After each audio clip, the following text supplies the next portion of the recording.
All right, I'm here with actor Jayson Wesley, who has quite an extensive resume going on, which is awesome. Why don't you tell me a little bit about when you first decided you wanted to be an actor and Yeah, what steps did you take to pursue absolutely. it? Absolutely. So, when I was a kid, I was watching the Disney Channel. I was about 8 or 9 years old. And I remember Yesterday. watching No. these, basically yesterday, Yeah. exactly. But I was watching Disney Channel. I remember seeing these performers dancing on the stage with like these I don't know, like these cartoon characters or whatever. Hmm. And I remember being very, very intrigued by it. And I walked in the kitchen and was like, Mom, I want to be an actor. And she didn't take me seriously.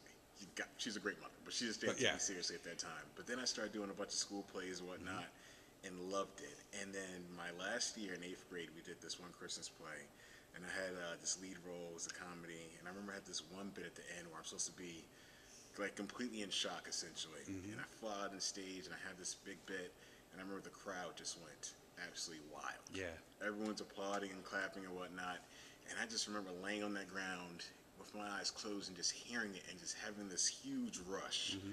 just completely go through my body. And that was the moment I said to myself, you know what? I love this. I Yeah. want to do this. Now, But I did not do it. are you from New York, the New York area, or? Jersey City. Oh, Jersey okay. City, yeah. So you've been around here for your whole life then. Yeah, And you, yeah. is that was your ultimate goal to start out in New York and then maybe move to LA, or you're just Yeah. taking it as it comes? Yeah, yeah. So I was very close to actually moving out to LA last year, 2018, which is still crazy to even say last year, but 2018 I was close to moving out to LA, but then my management team was saying, hey, there's still a lot to be done in the New York market. Yeah. We've already done, a lot of different shows and TV productions out here, but it'll be much better for you to stay in the New York market, which is a little bit smaller compared to LA. Still big, but definitely smaller compared to LA, Right. and just kind of really tackle some more opportunities out here, and also in the South market as well down in Atlanta. So Yeah. I decided to stay here for a couple more years and crush it as much as I can here. And so far, knock on wood, knock Yeah, on that some was wood. yeah that was It's been great. close enough to what. Good enough. So talk a little bit about the episodic shows you have been on here Yeah. in New York, and then Madam Secretary is one. And Yeah. why don't So I've done Madam Secretary. Mm-hmm. I've done The Blacklist. I've done Marvelous Mrs. Maisel, which is a fabulous experience. Mm-hmm. I've done Iron Fist, FBI, the new show that's on Yeah. ABC. So I got a few under my belt, which has been absolutely phenomenal. Yeah, that's more than a few, man. Yeah. You didn't do a Law and Order though, did you? They did a little Law and Order, but You're not a New York actor though. not a New York actor No, yet. I've can't been, move to LA until you get on there. That's it. That's exactly it. And this question literally comes up every interview lately. Yeah. I guess it's the nature of the beast, since everyone I've interviewed is from Right. New York. Right. So, what was one experience that you can look back on from any of those sets where you learned something, where somebody took you under their wing, where you taught something? Yeah. Alex Borstein, Marvelous Mrs. Maisel. So we shot that summer 2018 in June, late June. We shot that show, and we shot those episodes up in Binghamton, New York. And her and I were staying at the same hotel. So production crew comes around, they pick us up, and it was about a 45-minute drive to Deposit, New York, where the set location was. We're filming actually on location up there, and her and I were kicking the shit a little bit. Excuse my language, but You're allowed to curse. It's Thank an you. adult website. Well, not an adult website. Let's rephrase that. It's geared towards adult viewers. right, right. So if they were talking a bit or whatever, and we kick it off pretty well, and then she opens up this book, and inside she basically has like 6 pages essentially filled with notes going into detail about her character for that one specific episode, literally from top Wow. to bottom, not a hint of space in that book.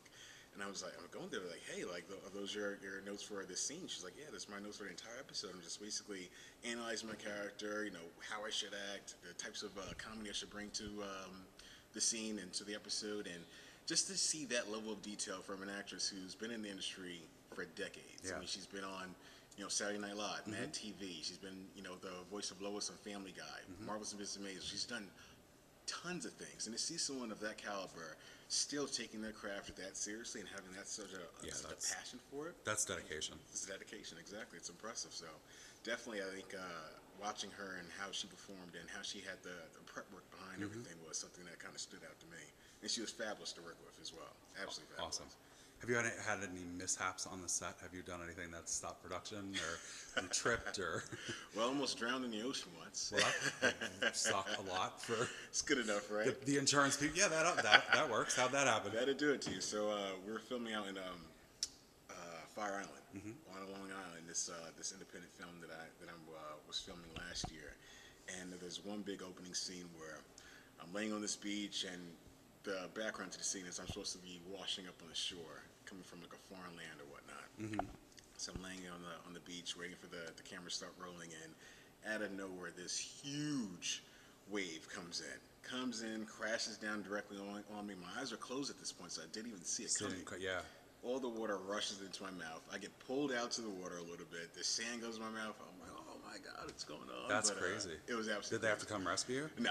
Oh, okay. I handled You myself. snapped out of it. Snapped out. I definitely snapped out. I was going to say, you're a pretty big guy. It would take a couple people probably to get you back in. Right. But it was crazy, but it was a great experience. A great film, too.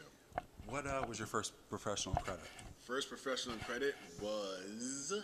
First TV credit was this show called Street Justice. Street Justice, it was a show that was basically, it was kind of like a documentary that showcased the life of this really popular New York City cop up in the Bronx. And it was a recreation show, but they had like actual scripted dialogue, and we had lines on it. That was my first time on TV. My first credit was Iron Fist. My first professional SAG credit was Iron Fist, and it's crazy. I love the Marvel shows, but Iron Fist is my least favorite one. And that's the one you booked, yeah. That's the one I booked. Yeah. It always works out. You would have fit in on Luke Cage pretty well. I'd fit perfectly on Luke Cage. Yeah. Don't remind me, Brian. You would have. Well, if it's all the same to you, it was canceled, so. Yeah, exactly. Actually, they have maybe their season's coming out, right? Don't they have one more season, or did that come out already? They have one more coming out. Yeah, that's what I thought. Yeah. Hopefully they get picked up somewhere else, especially Daredevil. Personal It's a side. great one. So, have you done any modeling? Yeah. Did you also pursue that? So I tried to stay out of the modeling world. I tried my hardest, but I do have a commercial agent. She sometimes does get me modeling gigs, so mostly for like print campaigns and whatnot. So no sort of like runway, anything like that. But I have done a few print campaigns in the New York City area, which has been great. Yeah. It's quick jobs usually, but I usually stay focused on strictly acting. Yeah, that's what you started. That's what the that passion was your for. dream. Absolutely. So, sometimes you got to do things to keep the dream alive. Exactly. And pay the Sometimes you bills, need right? the money. That's right. Now, so you talked about modeling a little bit. You've also done some commercials, right? Right, I have. So I've done a few commercials currently. Did one for BS Nutrition, which is actually my first commercial. And that came at a point in my career where I was just starting, and I was really big into fitness at that point. So somehow they found me, I think on Backstage.com or something like that. I get this call. They call me up and end up doing this. They end up flying me down to Florida to do this commercial for about 3 days, and it was absolutely magnificent. It's such a great experience. But I did another commercial last year for a company called Nectar Mattresses. Nectar Mattresses, okay. Yeah, they compete against Casper Mattress, Purple Mattress, whatnot. And random fact, I just researched this recently, but they're like the fastest growing e-commerce company in like the country. Interesting. For like 2018. But I did this, they flew me out to Tel Aviv, Israel on about a day's notice after I did my auditions, and they casted me through New Year's Eve 2018. Yeah. They flew me out to Tel Aviv. We shot this commercial in a couple of days, and it actually turned out to be one of the best things I've ever filmed. We won a couple of Webby Awards this year for Best Commercial on YouTube. Had it running on Hulu for a little bit as well, and the reception to that has just been incredible. To see that, 10 million plus people are enjoying your work, and you have so much exposure. That's awesome. On a national level, it's been incredible. So, did you have any reservations about, flying to Tel Aviv with a day's notice? I mean, Absolutely. Yeah. Absolutely. So I got the call on Friday saying, "Hey, you've been casted for this," and it was like, "All right, I've been waiting for 2 weeks. Thanks for letting me know on December 29th Right, at this point, which is great still." And then they're saying, "Oh, so you're leaving your flight literally tomorrow afternoon." It was like, okay, this is serious. So obviously that was a difficult sell to the girlfriend at home, saying, hey, I gotta, hop on a Right. flight for New Year's Absolutely. Eve. Let's scratch those party plans. Right. And What he but- failed to mention was ex-girlfriend. No. right. Was girlfriend when he booked it, not so much after. Not Not so when much that news after. dropped. Not so much The after. ball wasn't the only thing that dropped on New Year's that year. The relationship did too. Seriously. But it was cool, traveling halfway across the world Yeah. for this job, working with a very talented production company over there in Tel Aviv, and we put together a great commercial. It was won a few Webby Awards as well. For best, ad on YouTube for the year 2018 or whatnot. A couple of other awards, got a lot of exposure in a few different markets, and it's crazy to see that, over 10 million people have viewed your commercial and Yeah. such positive feedback. And as much as you don't want to read comments on videos, we all do it as actors. Oh, and as interviewers and as everything else, and then you delete them if you don't like them. Right, exactly. And you learn from them, but to see so much positive and great feedback, it's been tremendous. And I think that's definitely one of the best productions I've done. And I don't do too much commercial stuff, but that opportunity was definitely one of the things that I think helped kind of boost my my credibility and my exposure a little bit, especially in the New York market. Fantastic. Here we are in 2019, and you have a couple exciting things coming up, right? Yeah, I absolutely do, which is great. So I'm working on, so I also direct as well in the New York market. So I'm wrapping up post-production currently for my next film, Home Orange, which is a comedy. That's will be dropping early summer. So we're looking at May, June release for that. I have a new short film coming out as well called Offing, Nice. directed by Wally Rush, who's a pretty big independent director here in the New York market. So I'm really excited for that to drop. A couple of episodes of The Blacklist coming out that I'm starring in as well. So Very look nice. out for that on How many are you going to be on? Being one episode. One episode, okay. Yeah, so that's coming out. Be starring in that, and just working my behind off. It's Yeah. pilot season currently right now, so auditioning a lot. Been in the room a few times just this week even, so it's Very going to cool. be a good year so far. But hopefully, just keep that same momentum going. Yeah. One other question that always ends up coming up is Absolutely. if you've done a horror film in your journey as an actor. Horror films and Law and Order are usually the things Horror that. films and Law and Order. That's That's exactly usually it. the actor's pedigree right That's there. exactly. Have you it. been roped into one? So Or not roped in, but have you? So I have.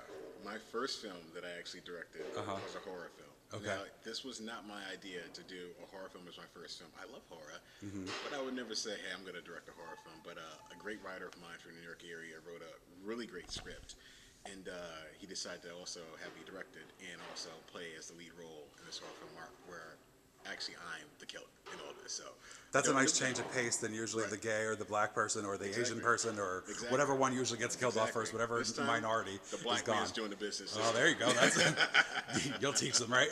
I'll teach him. But so it was great. It was a great experience. That's it was awesome. great filming it. We filmed it up in North Jersey, December of 2017.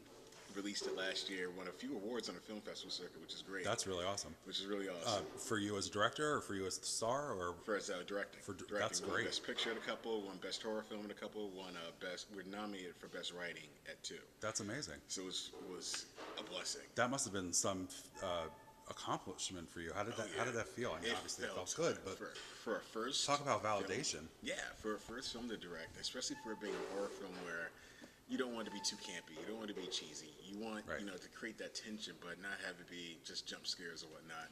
Right. And for a film that really does have no jump scares whatsoever, we did a really great job of building tension, keeping it kind of light at the same time. Yeah. Had a magnificent cast. That's awesome. Inside of it as well. What was it called again? Called Daphne. Daphne. And where can people see it? Currently, it's up on Vimeo and on YouTube, starting on January 23rd, I believe. Okay. Next week we're dropping. I'll link it in this post. Perfect, absolutely. Also, we just had a everyone meeting can- that we're dropping it on the first full moon of the New Year, something like that. So On purpose or purposely, yeah. Yeah. Yeah. interesting? Excited. I'm about looking that. forward to watching that. That'll be cool. It's awesome. It'll be nice to see not the typical horror movie, Right. where everyone who's not a white male, blonde-haired, blue-eyed doesn't. You know. Exactly. Sometimes you got to make your own opportunities too, Exactly, right? man. Exactly. And for Law and Order, I've come close. I've gotten casting a lot of callbacks for it, some director sessions, but haven't booked it yet. But I'm close. It doesn't matter if folks are watching this interview. Check out Jason's website. He's got a lot of great clips of projects that he's done, running the gamut from comedy to drama to everything in between. And you're really incredibly talented, and I very much appreciate you sitting down with me. Absolutely. Thank you, Brian. I appreciate You're it. welcome, Jason. You take care, and hopefully we'll speak again in the future. Sounds good to me. All right. Thanks so much. Take care.